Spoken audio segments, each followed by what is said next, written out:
Mga kasayan, i-share ko lang sa inyo kung paano malalaman kung sira na ang stator ng SS110 Pure, Kawasaki Pure Style. Katulad dito ng mga XRM 110, Wave 100, saka ng Rusi Racing 110, yung stator nila kasayan pare-parehas lang. Ito siya, dito, tutukan mo rito. Pupunta lang tayo sa may ating stator. Ito yung ating stator, ano? Sa kabila. Ito. Nandito ang ating stator. Yan. Ito, yung wire ng stator, dediretsuin natin, pupunta sa kabila. So. Ito siya kasayan, ha. Model natin, Rusi SS110 Pure Style. Ito siya.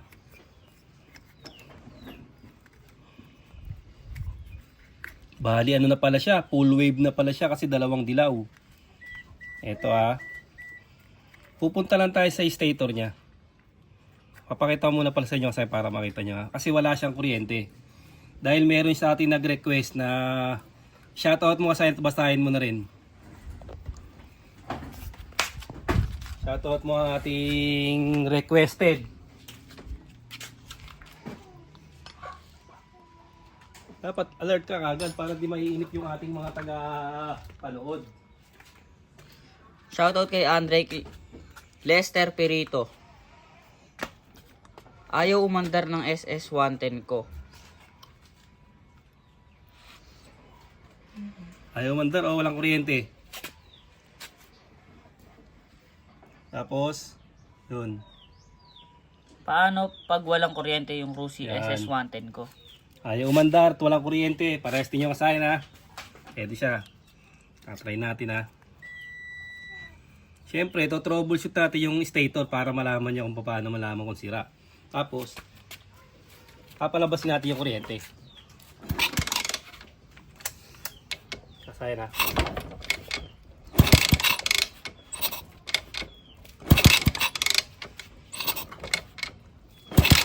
Wow, para ano. Yung nag-spark bat, bukal mabuti yan, ha. Ganon. Wala. Yan siya kasaya na, walang kuryente. Paano malalaman kung sira na ang ating stator? Ito na ngayon yung ating stator. Ito siya, ha. Hahanapin lang natin dito yung ano, yung etong pulser, yung kulay blue na may lining na, tutukan mo to. Blue na may lining na white. Yan. Sa iba kasi kasayan blue na may lining na yellow. Tapos dito ilalagay lang natin sa 200 ohms. Yan siya, ha. Tapos dapat ang reading nito 100 pataas. Yung ating pulser. Siya, ha. Diretsuin natin dito. Ito yung kulay blue. Ayan na, naglulupa-lupa pa kasayan, na. Galing pa sa tambakan. Ito naman hindi galing junk shop. Yung Rusi TC125 dati galing junk shop. Ito naman galing likod bahay. Siya, yung kulay ito natin, kulay blue white. Sukil lang natin yan. Tututukan mo para makikita nila, ba. Matindi ang ano, ang Rusi SS110, masyadong suporta yung mga ano niya, oh. Puro di balot, pakita mo to. Oh. Puro mga ano talaga. Balot na balot. Siya, ba. Lalagay natin yung red sa pulser. Tapos pulser ground. Yung pulser ground niya nakahiwalay, oh. Yung ano niya. Yan. O kasi may reading siya, ha. Ang reading niya ay dapat 100 pataas o 132.3. Ibig sabihin kasi okay ang ating pulser. Ngayon pupunta naman tayo sa primary coil.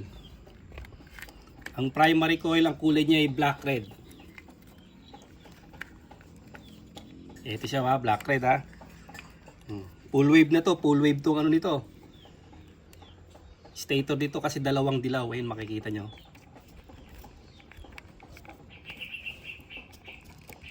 Yan. Black red na yan ha. Dito tayo pupunta. Kasi tayo lupa-lupa. Dapat naman to 300 pataas naman ang reading nito. Kaya pupunta tayo sa sa 2K ohms.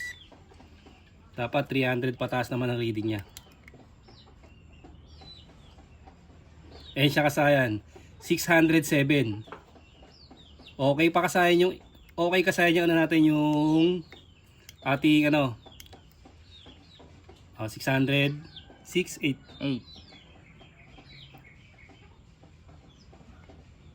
600 yun na. 607, 600, 608. Okay siya kasi loob pa siya ng 300. Ibig sabihin ito kasi okay yung pulser, okay yung yung primary coil. Tignan ba natin yung charging. Ito kasi dapat to may continuity ito. Dito naman natin siya ilalagay. Tututok mo saan natin Tututok mo rin sa ating multimeter para malaman nila yung gagawin. Yan siya dapat tutunog siya.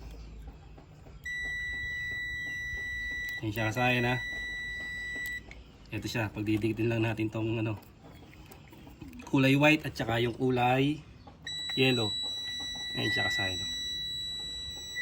So yung isang stator natin, paano malalaman kung sira na? Buo yung pulser nito pero yung charger niya sira. Tatakbo pero hindi siya magcha-charge, laging lobat yung battery. Ito naman siya kasayan Putol na yung kanyang windings. Yung windings niya, pansinin nyo kasayan wala na siyang continuity. Yung kabila dapat tutunog na kagad siya. Ibig sabihin ito kasayan, buo yung stator dito buo yung stator ng ating Lucy SS110.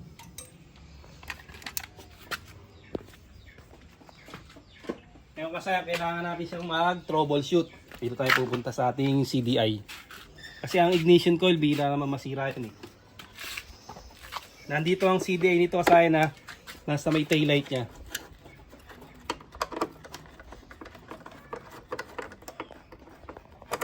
Ibang klaseng CDI ito, tagong-tago.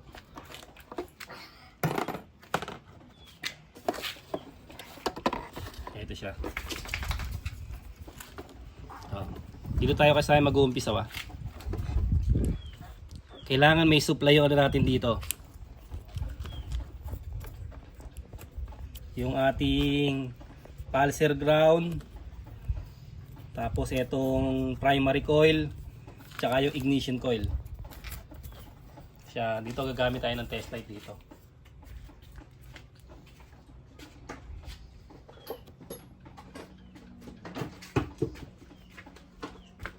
Lagay natin sa positive. Testing natin. Okay, meron. Unahin natin yung ignition coil. Ignition coil, ang kulay niya ay black yellow. Ito kami yung kulay Kasi halos magkakakulay yan Yan, ito, black yellow. Tingnan natin kung may supply yung ignition coil. Okay. May supply yung ignition coil. Punta naman tayo sa pulser ground. Pulser sa taas, yung blue white. Sa baba niya ay green na may lining na white. Ito yung pulser Tingnan natin kung may ground siya. Okay, may ground din siya. Okay kasayan may ground din siya. Ngayon, pagka ganyan, ang itatry natin dyan, etong niya, etong kanyang CDI. Itatry natin.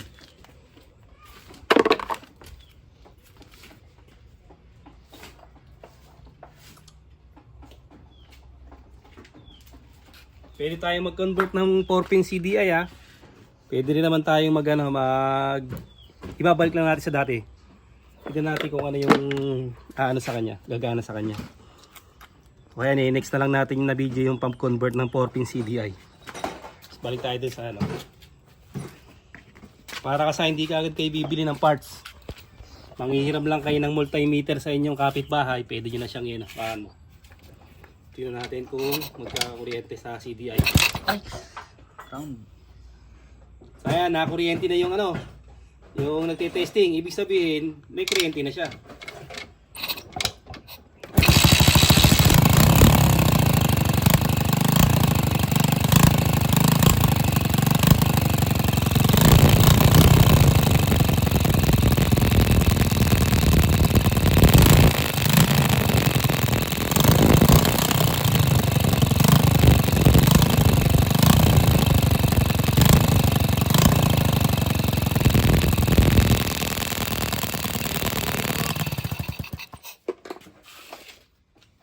Testing uli natin. Ito kasi naging problema niya. Nakuryente yung cameraman natin. Ibig sabihin, okay na siya. Okay, testing uli. Pwede mo na hawakan yan para malaman mo kung may kuryente. Dikit mo, dikit mo. Yan. Ayan, kasayan na. Yun ang sira niya, yung CDI. Ganun lang kasayan kung paano malalaman yung ano, yung kung sira na yung ating ano ha, kung sa ating stator. I-test nyo lang yung pulser, yung primary coil, at saka yung wirings ng CDI kung merong mga ground. Hanggang dito na lang mga kasayan. Salamat sa panunod.